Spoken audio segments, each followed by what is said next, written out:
It's NBA draft day. Who are the best and worst Timberwolves draft picks of all time? We settle that next on Minnesota Sports Rankum.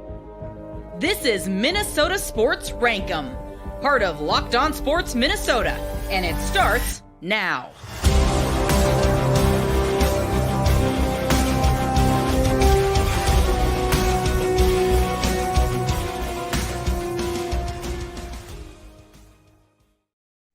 It's the show that settles debates and starts new ones. It's Minnesota Sports Rankum on Locked On Sports Minnesota. I'm Sam Ekstrom, part of the Ron Johnson Show and the Minnesota Football Party here on the network. I'm at Sam Ekstrom on Twitter, and I'm joined like I am every Thursday by Luke Inman. He's at Luke_Spinman on Twitter. He's the author of the NFL Draft Buzz newsletter, lockedonpodcast.com/newsletters. And today we're going to see if his draft expertise carries over into NBA circles as we rank the 3 best and 3 worst Minnesota Timberwolves draft picks of all time. Why, Luke? Well, because it's draft day and because the Timberwolves have the 53rd pick and no one cares about them, but we're going to do something interesting nonetheless on Timberwolves draft day. What do you think? You know, I'm a huge NFL draft junkie, as you mentioned, so I was very pleasantly surprised. Open up the email yesterday, see we'd be discussing this Timberwolves NBA draft history today and some of the best and the worst picks. And let me just say, after combing through some of these picks over the last 2 decades, the draft has not been kind to Wolves fans, and there's a plethora of awful picks to choose from in that worst category, especially over the last 10, 15 years or so. So I'm excited to get into it with you and see your bottom 3 and top 3 picks today as well. All right, let's begin with the least anticlimactic or the least climactic guy. And I think we both know that who our number 1 is going to be. So let's start with our best. We'll go 1, 2, 3. Then we'll pivot and do 3, 2, 1, our worst draft picks of all time. Quickly before that, show is brought to you by FanDuel Sportsbook, the official sportsbook partner of Lock On. Head to FanDuel.com/LockedOn to get started today and make every moment more. I'm guessing they've got some NBA draft props that you can choose from there as well. All right, Luke. Your number 1 Timberwolves draft pick of all time is? Well, there's plenty of rankums we do every week. Every Thursday we get to number 1, and it's kind of a no-brainer. But I got to say, this one maybe takes the cake as the easiest choice we've ever had on the show. Obviously, we're both going with the big ticket, right? KG, a man amongst boys coming out of high school with the 5th overall pick. Still considered kind of a risky pick at the time, too, if you remember. No collegiate experience, but man, oh man, this dude, absolute monster on the court. Set the tempo, raised the energy at the target center every single night he stepped out on the court. There's not many guys, not many players who single-handedly would just take over a game on their own in this league. KG was one of the very few. And I know he had guys like Stephon Marbury for a while and guys like Spreewell here or there, but just in general, a massive lack of talent surrounding him for the majority of his career here in Minnesota, and yet still showed up, still balled out on a nightly basis, gave the fans their money's worth. The stats, I mean, they're untouchable. 14 seasons, 10 All-Star nods. First in rebounds with 4,000 more than Kevin Love, who's in second, by the way. And just an absolute defensive savant on the other end of the court, too. First in franchise history in blocks, steals, and defensive rebounds. He's the GOAT when it comes to Minnesota basketball. And I, for one, I don't know about you. I'm just glad he got to go win a ring in Boston before it was all said and done, because I think he truly put his time in. He gave us everything he had here, and he deserved to go play with a real contender after all the hard work and magical performances he gave us, these Minnesota Timberwolves fans, for 14 years. So he carried the franchise on his back for all those years. KG, number 1 with a bullet, Sam. Yep, it's got to be. From a draft pick standpoint, there was risk attached to this pick. High school kid, right? I mean, that was kind of unprecedented at the time. You didn't take a lot of guys coming out of high school. They took him 5th. It wasn't like he was the obvious first pick of the draft. They took him 5th. And think of the players around him, Luke. This was a pretty weak draft around and after Kevin Garnett. They could have gone with Ed O'Bannon, Sean Respert, Bryant Reeves. You recognize those names, Luke? Probably not, because they didn't become anything. And fortunately, the Timberwolves made the right move and went with Kevin Garnett, an absolute ball of energy on the court.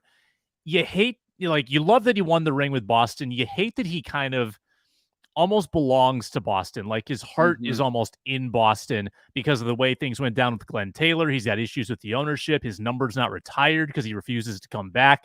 It was a messy divorce with Minnesota. They didn't get much for him in that trade of great value. But I think people kind of hold him up in the rafters with like Randy Moss in terms of hallowed Minnesota sports figures. So definitely number one, without a doubt. Now it gets controversial, Luke. Now we go on to numbers 2 and 3, best draft picks of all time. Who you got number 2? Maybe I'm biased. This was more my era growing up, staying up late, watching Kevin Love led Wolves team starting back in 2008.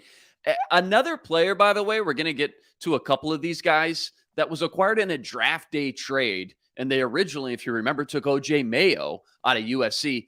Ended up making the right move this time to bring in Love, who went with the very next pick, the 4th overall pick. Actually, one of the rare great draft day moves the Wolves have ever made to bring Kevin Love in. And even though, I mean, I guess it kind of took him a full year to really turn into the K-Love that we all know and remember.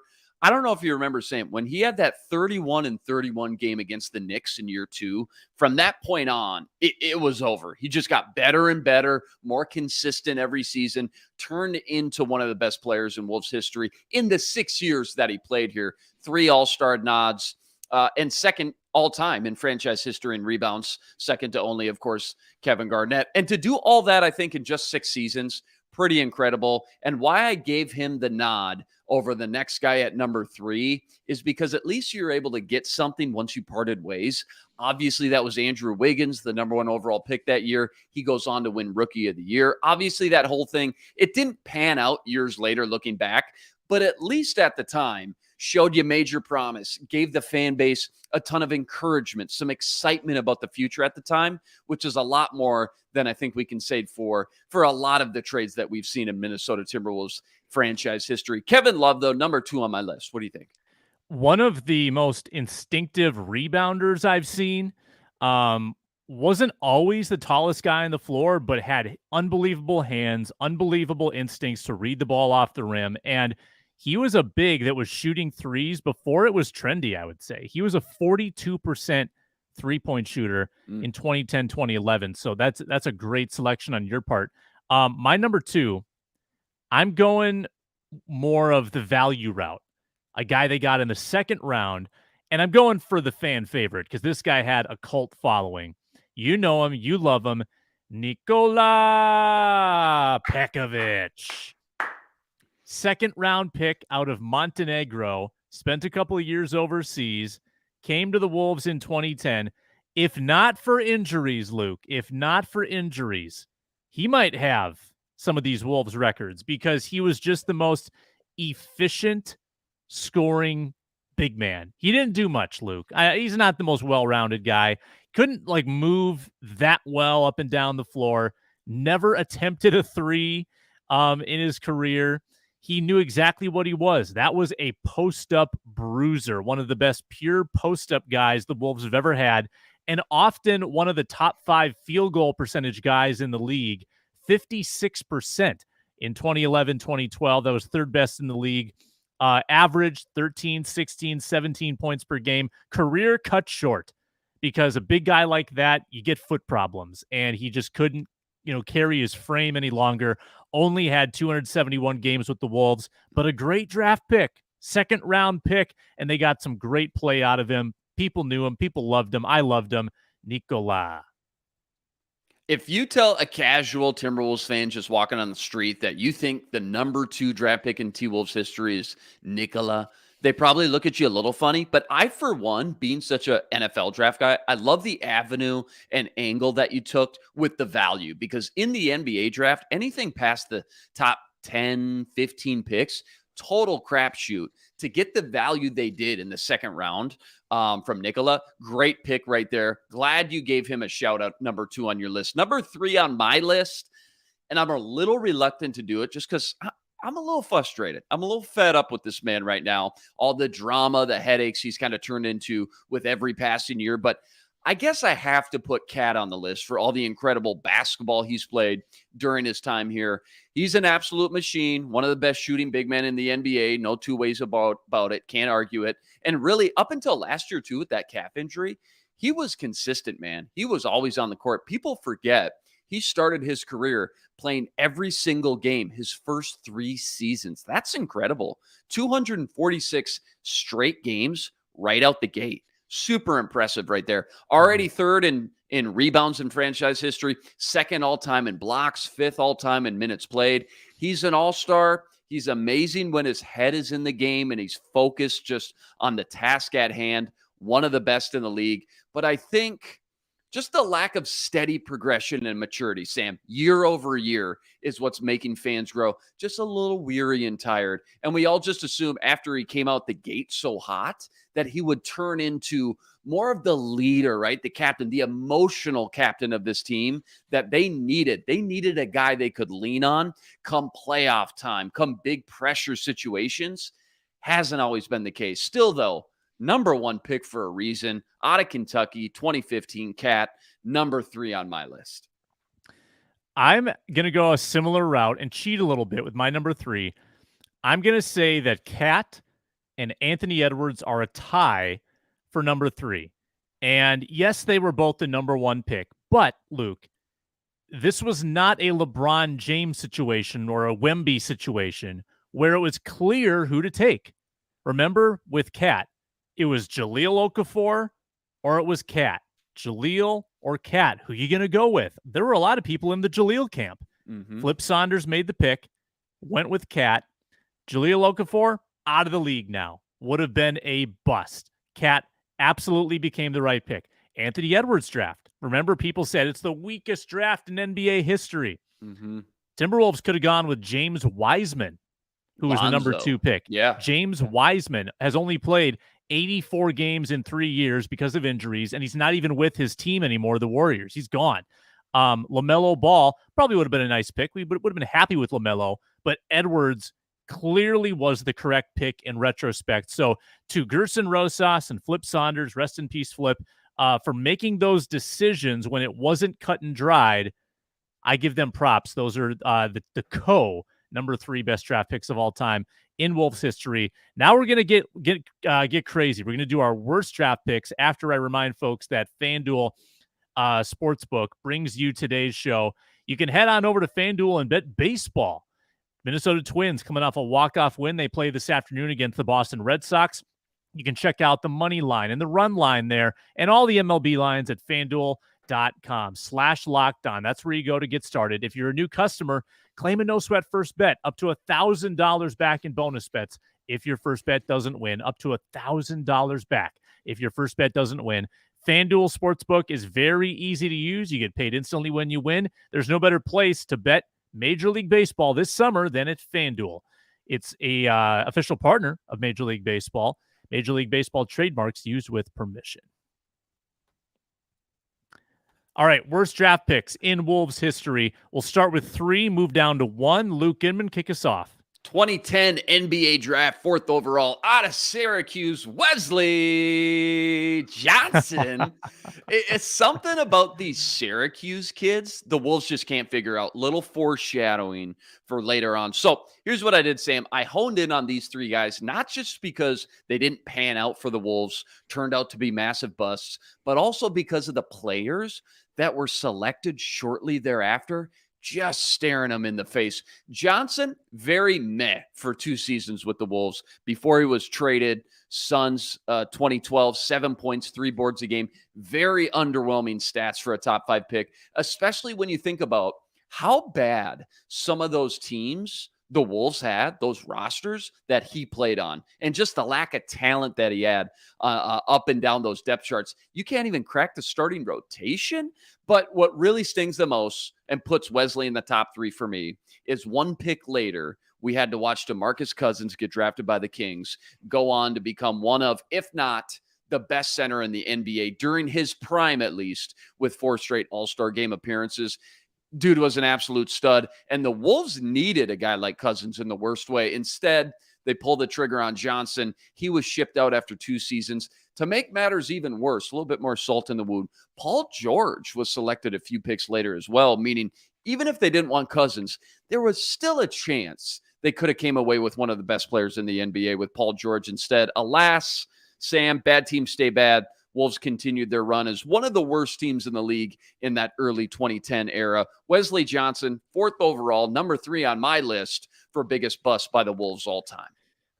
Yeah, I'm going to get to Johnson a little bit later on my list. I didn't rank him 3. I've got Derek Williams in that spot. Derek Williams, number 2 overall pick. Now, the reason he's not higher is because I think he was absolutely the right pick at the time. I remember that it was Kyrie and Derek Williams. Kyrie or bust, pretty much. Yeah, Derek was number 2, but not a lot after that, if I remember right. Yeah, I think, and I believe that that's correct. Like, so there is not a DeMarcus Cousins situation where the Wolves took the wrong guy. They took the right guy. He just had a terrible career, and he was one of. Going through this, Luke, it was shocking to remember how many top 10 picks were traded within 2 or 3 years in this era. Yeah. Just abysmal. Derek Williams was dealt to the Kings for Luke Mbamute. I mean, that's terrible value to get like a bench kind of role player guy for a number 2 pick in his 3rd year. Gross. Derek Williams just. And that, again, that's a David Kahn. That's a David Kahn deal. Derek Williams, number 3 on my list. That's a great one. A little spoiler. He's on my honorable mentions. Here's my number 2, 2016 draft out of Providence, 5th overall, Christopher Dunn. Now, there's a lot of names to choose from when it comes to, again, terrible Timberwolves picks. But for me, unless you're in the top 10, I can't really blame the front office too much because, again, in the NBA draft, anything after these top 10, 12, 15 picks, it's a total crapshoot. But when you're in the top 5, like they were in 2016, you got to come away. There's a lot of pressure to find a new core piece to the puzzle. Not the case with Chris Dunn.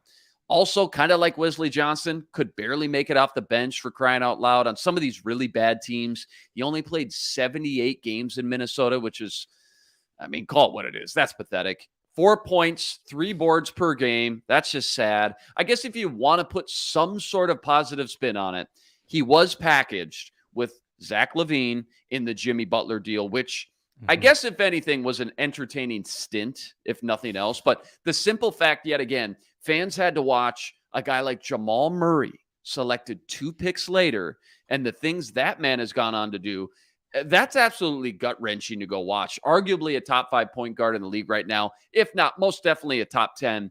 And maybe the thing the Wolves needed the most this season was just a dude who could step up and be the guy come playoff time. Cat's clearly not it. Ant's still a little bit too young. Not many better in the playoffs this year than Murray, who was just unstoppable for certain games and has just been an absolute baller come playoff time in those big pressure situations. And the swing from going from a huge miss like Dunn to a top 5 guard in the league and a playoff stud like Murray, that could have easily shifted the franchise around and been one of those final pieces to the puzzle they needed. Chris Dunn, 2016 draft, 5th overall pick. That's number 2 on my list. Yeah, Dunn was a very hard omission for me, and the only reason I didn't is because of that Jimmy Butler return. Like, he was packaged so early in his Wolves career. Yeah. We should have David Locke on the show to tell us more about Chris Dunn, because listen to his stats. This is last year with Utah. He's bounced around a ton. Played 22 games with Utah. Listen to these stats. 13.2 points per game, 5.6 assists, 4.5 rebounds. He shot it 47% from 3, 54% from the field. Yeah. What's in the water down in Utah? What? Talk about reviving your career all of a sudden. Okay, I see, Chris. Okay. Yeah, closed circuit to David Locke. What's going on with Chris Dunn? Has he figured it out at age 28? Right. My number 2 is your guy, Wes Johnson. And I'll add on to what you said that, again, the return on a number 4 pick was so bad. And in fact, they gave up a future first in the deal, all in the name of saving some cap space. They got 3/3 and gave up a future first in Wes Johnson just to have cap space that, whoa, David Kahn's going to fritter away because he was the worst GM in team history. Could have had George, could have had Cousins, could have had Hayward. Nope, 2 years of Wes Johnson and then nothing in return for him. That makes it the number 2 on my list. Luke, number 1. I think we got the same number 1. Who's your guy? This is so easy. And it's going to sound like a lot, but you have to look at the entire puzzle here. How about the entire 2009 draft class for the Wolves? Everyone knows the story by now, right? Not just one chance at Steph Curry, arguably the greatest NBA player of this generation, but 2 chances at Steph Curry. And I'll admit, Sam, I was a Ricky Rubio guy that draft. I was super enticed by him. I was jacked up about it. So that one I can justify just a little bit. Obviously didn't pan out the way we thought, but a lot of people were buzzing about him pre-draft. But then to take another guard with the very next pick, another Syracuse kid, mind you. What's the Syracuse kids and the Timberwolves' obsession with these guys? Of course, I'm talking about Johnny Flynn. At that point, I was convinced the front office did not watch a second of the NCAA tournament that year, just watch Steph Curry at all, and just said, yeah, Johnny Flynn? Oh, Syracuse guy? Yeah, he'll do. Hand in the card. Done deal. He was fine his rookie year. I pulled up the stats, 14 points, 5 assists per game. But obviously, nothing like the impact Curry would have here. And just the franchise. Yeah, I mean, this franchise was robbed of so many great experiences by not picking Steph Curry. Not once, but twice. That was literally a franchise-altering decision to pass up on Steph Curry twice like they did, and quite literally get nothing in return. Johnny Flynn has the hip surgery the next year, never the same again. And I mean, had either of Rubio or Flynn panned out at all, maybe would make that pill a little bit easier to swallow. But to miss on both, just an absolute kick to the groin, let's just say, Sam. And then can't forget about this, too. The Wolves had 2 more first-round picks and 2 seconds. And again, I've said it 3 times now, but anything past the top 15, total crapshoot, I get it. But Ty Lawson at 18 did nothing. Could have had Jeff Teague 1 pick later. Even that would have helped. Wayne Ellington at pick 28. Hey, how about Patrick Beverley, who goes a few picks later? Absolute debacle of a draft. And again, a franchise sinking pick after pick after pick that literally came away with nothing, despite 6 picks, 4 in the first round, mind you, 2 in the top 6, with Steph Curry, an NBA legend, sitting there staring you in the face. Bad teams stay bad, Sam, and it always, always, always starts with the draft. 2009 draft class for the Wolves, got to be number 1 on my list. It's not as if the Wolves felt that Steph Curry was too small, right? Because Johnny Flynn was smaller. Like, They both weighed about 185. Johnny Flynn was 2 inches shorter. So that couldn't have been their argument. Was it the small school label in the big school program for Johnny Flynn in Syracuse? I don't know. I try not to think about it too much. Yeah, no, it gives me nightmares. But Johnny Flynn even tried to have an overseas career, bounced around. Like his NBA reference page, it says like Italy, Australia, did not play. Like he tried to get out of the NBA and go overseas and make a living, kind of like Stephon Marbury. Didn't work. Didn't go well for him. That's my number 1 as well. He didn't seem to have a lot of joy playing basketball here. Didn't like it here. Didn't like the criticism. Didn't handle it very well, and moved on. And I did the Wolves actually got a decent haul, not a great haul, decent haul in the trade for him. Doesn't matter. Still the worst pick in Minnesota Timberwolves history. So we agree on the worst. We agree on the best. And we had some other fun memories along the way as we filled out our lists. That's Luke Inman, at Luke_Spinman on Twitter. I'm Sam Ekstrom. I'm at Sam Ekstrom. Enjoy watching the NBA draft tonight. We'll see if the Wolves have a blockbuster in store, maybe to move up into the first round or do something else crazy with Cat or McDaniels or Connolly or something nuts with Tim Connolly. What's he going to be up to? That's tonight. And tomorrow on Locked On Sports Minnesota, we'll be back on the roundtable with Ron Johnson and Reggie Wilson to react to whatever happens. He's Luke. I'm Sam. Thanks for watching. It's Minnesota Sports Rankum on Locked On Sports Minnesota.